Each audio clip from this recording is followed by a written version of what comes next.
This is the Astro, a purpose-built ship for Odyssey content. So if you're looking for a ship that's going to take you around the bubble and be perfectly suited for doing all the Odyssey unlock and material collection, then stay tuned, because today I'm going to show you how to build it.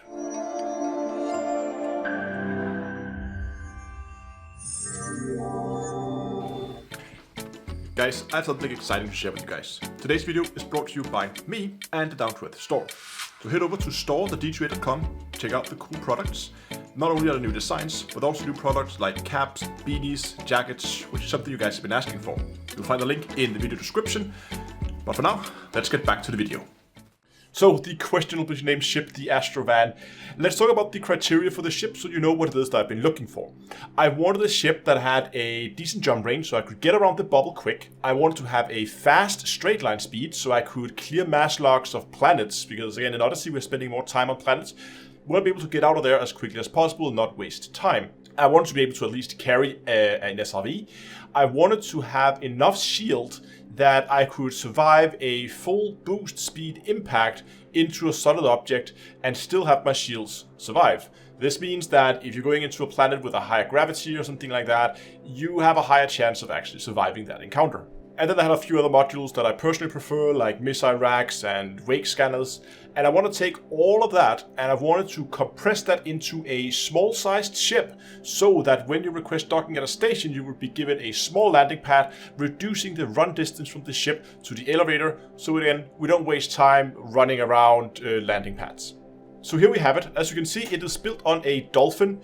You can do this build on a Diamondback instead. If you do it on a Diamondback, you will lose some straight line speed, but you're going to gain a significant increase in jump range. So if you prefer jump range over speed, then use a Diamondback Explorer. And if you want a little bit more speed and still pretty respectable jump range, then you can use a Dolphin, as I have done here. For the hardpoints, the only thing I fitted here is an advanced missile rack. I engineered it with lightweight, just again to keep the weight down, keep our jump range up. I have this because I think it's nice to have in Odyssey if you come across a base or like regular markers or something like that. There's people on the ground, you just fire a few missiles at them and deal with them like that. Super fast, super easy. I use the advanced one because it has that extra ammo capacity. So just to carry some extra ammo for the same weight.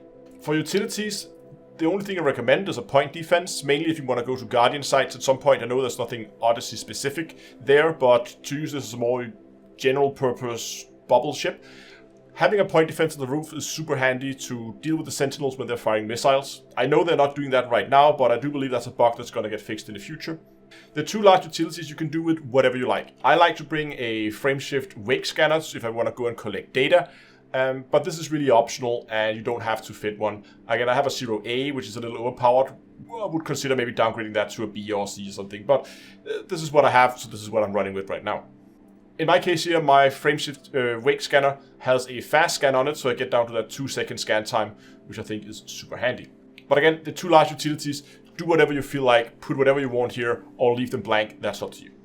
For the core internals, I kept the lightweight alloy, and I put a heavy-duty deep plating on it. This is going to give us extra armor hit points for no costs. These are massless modules, so you don't get any drawbacks in terms of mass or power use or anything like that. So this is basically just free hit points. That's going to give the ship a little bit more survivability. For the power plant, I've gone with a 3A power plant. We've gone down one size because we don't need the 3A and it saves a little bit on the mass. I put an overcharged power plant to get as much power out of it as can and a thermal spread to reduce the heat on it. And this makes this ship so heat efficient that you can sit fuel scooping inside a star while charging your frameshift drive and not overheat. So in normal use, you're not going to overheat this thing. It is super heat efficient, and that is super nice, super convenient that you can charge your frameshift drive while fuel scooping. For the thrusters, again, I want some straight line speed, so I've gone with 5A thrusters, the biggest we can fit, with the standard dirty drive drag drives. This gives the ship a top speed of 422 meters a second and boosting up to 591. That's almost 600 meters of boost speed, which is really nice. I mean, you can clear those mass locks really, really quickly, and also helps you get out of station mass locks, all that stuff really quickly. I think it's super nice to have, and it's something I really come to appreciate in Odyssey, to have a fast ship. Frameshift drive, of course, we want the best as the best, so we're gonna go 4A, and it's increased range and deep charge. Remember, not mass manager, because we are less than size 5, so you're gonna go with deep charge for that little bit extra range. This gives the ship a unladen jump range, so with an empty cargo, of 55.4 light years of jump range. That is pretty good. With an empty fuel tank, it can squeeze it up to around 58.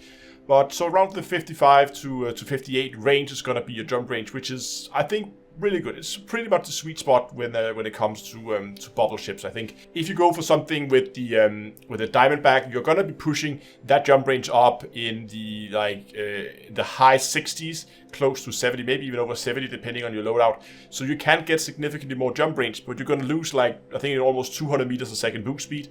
So you do lose a lot of speed there. So again, that's the trade-off. You have to decide what you prefer. Life support, nothing special there. It is 4D lightweight sensors. It's pretty much the same here. 3D and lightweight to get as light sensors and life support as we can. The power distributor, I've gone with a 3D again to try and reduce the mass. But I have then gone with an engine-focused super conduit. And this is just to help that recharge for the engine so we can keep boosting for longer.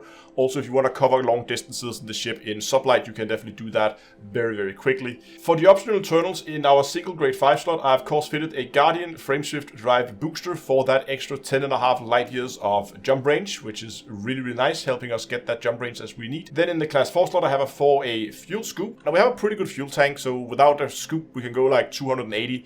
But it's just nice if you want to go further, like Pleiades, or if you want to go out to the Guardian site. So have a fuel scoop so you can scoop along the way.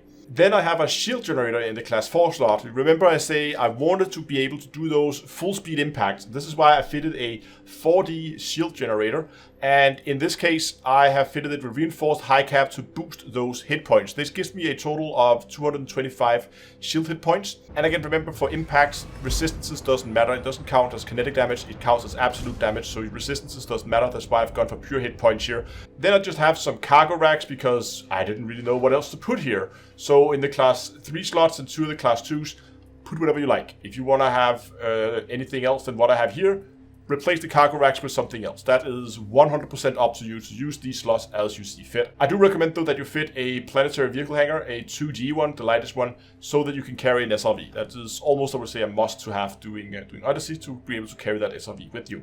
I decided in the class 1 slot to just fit a 1B collector, 1B because of the longer range than the A. I know it has shorter lifespan, but again, if I want to go and do anything that requires collectors, could be farming high grades or something like that, then having that collector on board is super, super handy. It's going to speed that up. And this is also why I decided to go for all this cargo, so that I can carry Olympus and I don't have to synthesize as often, because I can simply carry up to 16 Olympus with me in the cargo. Then, of course, a detailed surface scanner, so we can scan the planetary surfaces, find all those lovely, lovely sites on the surface you can go and explore. And here, of course, we have the expanded probe scan radius, so the planets are easier to scan. Not really needed since we're not trying to explore. We don't really care about the efficiency bonus, but this means you have to fire less probes at the planet, and you can be a little bit more sluggish with it. You can do a little bit more faster. You don't have to be as accurate when you have this on. So again, engineering this is optional, but I have it. I think it's nice to have. Now, as you may have noticed, the ship does use more power than is available when you deploy your weapons. So in order to work around that, I've just moved the frameshift drive booster into the secondary priority. That means when I deploy my weapons, the FSD booster is going to go offline, and when I stow them, it's going to come online again. So it's a pretty neat workaround, since you can't really use your weapons anyway. You can't even charge your FSD when your weapons are deployed. So it's a nice trade-off there to save yourself a little bit of power. So that is the Astro van. You can find that on Commando's Toolbox together with all my other ship builds. So if you're looking for a ship for a specific purpose, go and check out Commando's Toolbox. Link will be in the description, and there's a good chance there will be a build there that's going to suit your needs. And as a final reminder, I would really appreciate it if you would consider to go down and subscribing to the channel. I have much more Odyssey content coming out with guides and tutorials, and I would really appreciate if you go down and help me towards my goal of reaching 100,000 subscribers by the end of the year. Thanks a lot for watching. I really hope you enjoyed this video. If you did, give it a like, and until next time, I'll see you guys in space.